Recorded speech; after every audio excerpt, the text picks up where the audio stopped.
Bismillahirrahmanirrahim. Assalamualaikum warahmatullahi wabarakatuh. Saya mahasiswa Institut Agama Islam Syarifuddin. Nama saya Faitur Rabbani, Fakultas Tarbiyah, jurusan Pendidikan Agama Islam. Dosen saya, dosen pengampu Dr. Ahmad Ihwanul Mutakin. Saya di sini diberi tugas untuk menjelaskan tentang jenis-jenis evaluasi pembelajaran dalam mata kuliah evaluasi pembelajaran pendidikan agama Islam. Selanjutnya yaitu evaluasi pembelajaran adalah proses sistematis untuk menentukan sejauh mana tujuan pembelajaran tercapai. Terdapat berbagai jenis evaluasi yang dapat digunakan oleh pendidik untuk mengukur kemajuan dalam proses belajar mereka.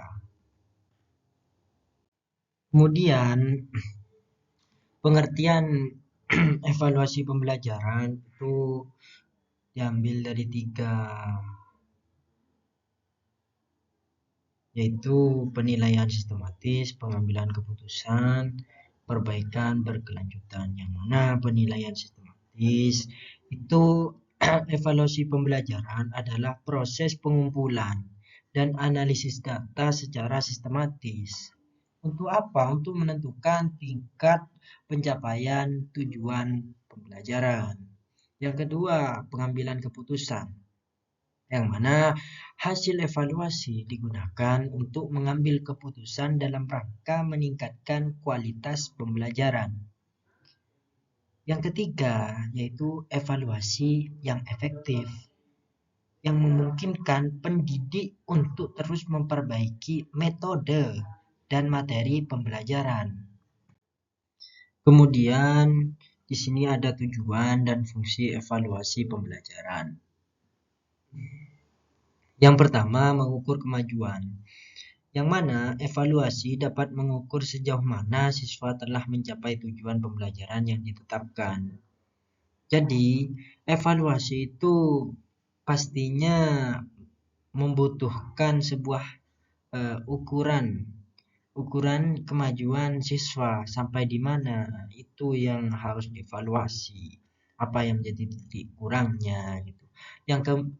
Kemudian yaitu memberikan umpan balik.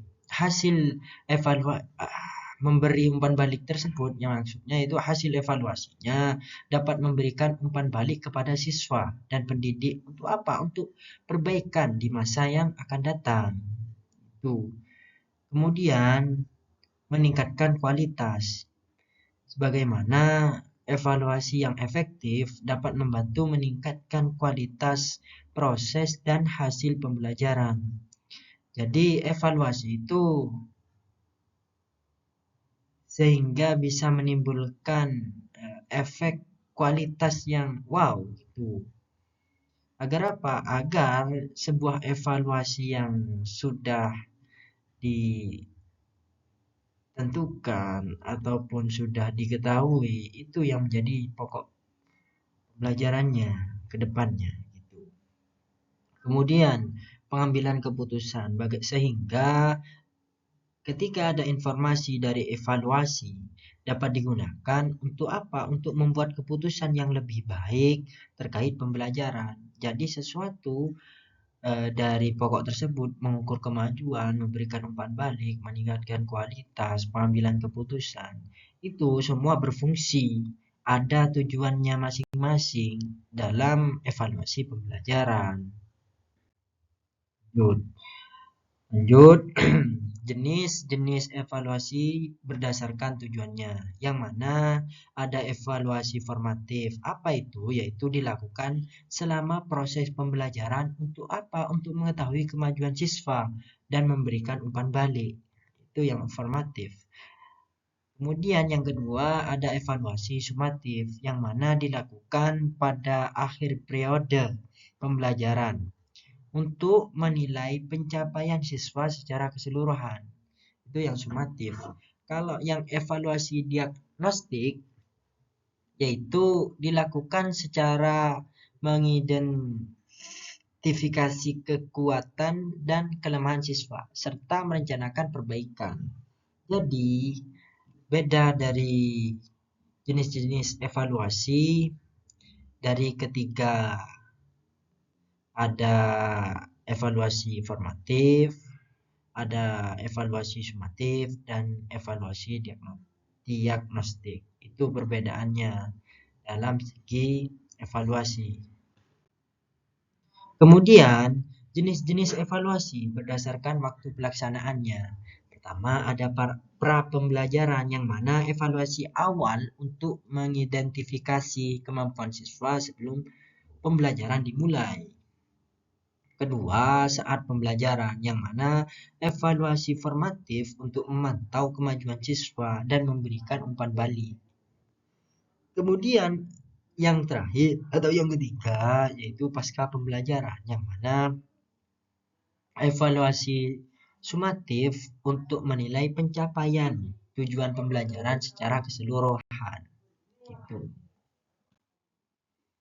Jenis-jenis evaluasi berdasarkan teknik pelaksanaannya. Yang pertama ada tes, yang mana tes tersebut evaluasi dalam bentuk tes tertulis, lisan, atau praktik untuk mengukur pengetahuan dan keterampilan siswa. Yang non tes yaitu evaluasi melalui observasi, wawancara, skala sikap, atau portofolio. Untuk apa? Untuk menilai aspek efektif dan psikomotorik. Yang terakhir atau yang ketiga yaitu kombinasi tes dan non-tes, yang mana menggunakan berbagai teknik evaluasi untuk memperoleh penilaian yang lebih komprehensif. Jadi kedua-duanya itu dipakai, yang tes dan non-tes. Itu. Tes sebagai alat evaluasi pembelajaran. Yang pertama ada tes tulis. Tes tulis dalam bentuk pilihan ganda, isian, esai, atau jawaban singkat untuk mengukur pengetahuan. Sedangkan yang tes lisan melalui tanya jawab. Tanya jawab secara lisan. Untuk apa? Untuk menilai kemampuan komunikasi dan pemahaman apa yang didapat oleh peserta oleh siswa. Yang ketiga, tes untuk kerja. Yang mana tes yang menilai kemampuan siswa dalam mendemonstrasikan keterampilan praktik tersebut. Non-tes sebagai alat evaluasi pembelajaran yang mana ada observasi, yang mana yaitu penilaian melalui pengamatan langsung terhadap sikap, minat, dan perilaku siswa. Kalau yang portofolio yaitu kumpulan karya terbaik siswa yang menunjukkan perkembangan dan prestasi belajar. Kemudian yaitu wawancara, yang mana penilaian melalui tanya jawab. Untuk apa? Untuk menggali kepemahaman dan kemampuan dan sikap siswa. Yang terakhir yaitu skala sikap, yang mana penilaian untuk mengukur sikap, minat, atau persepsi siswa terhadap suatu objek. Prinsip-prinsip evaluasi pembelajaran.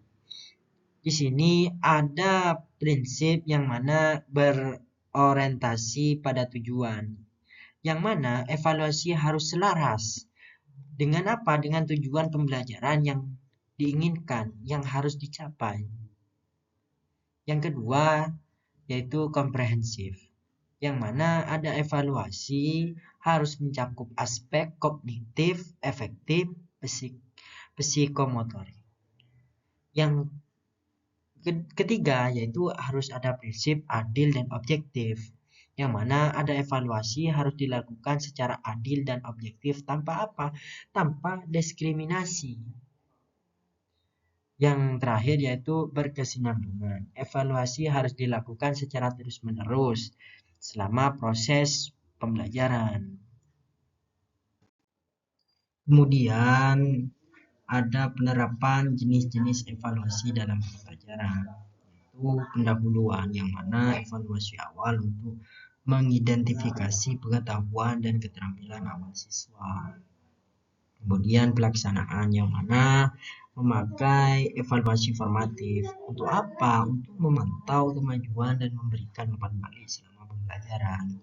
Yang terakhir yaitu penutup, yang mana memakai evaluasi sumatif untuk mengukur pencapaian tujuan pembelajaran secara keseluruhan. Jadi itu saja yang dapat saya sampaikan. Baik, sekian dari saya. Kurang lebihnya mohon maaf jika ada sesuatu yang salah. Itu dari saya. Jika ada yang benar, itu dari Allah Subhanahu wa taala. Wallahul muwaffiq ila aqwamit thoriq. Wassalamualaikum warahmatullahi wabarakatuh.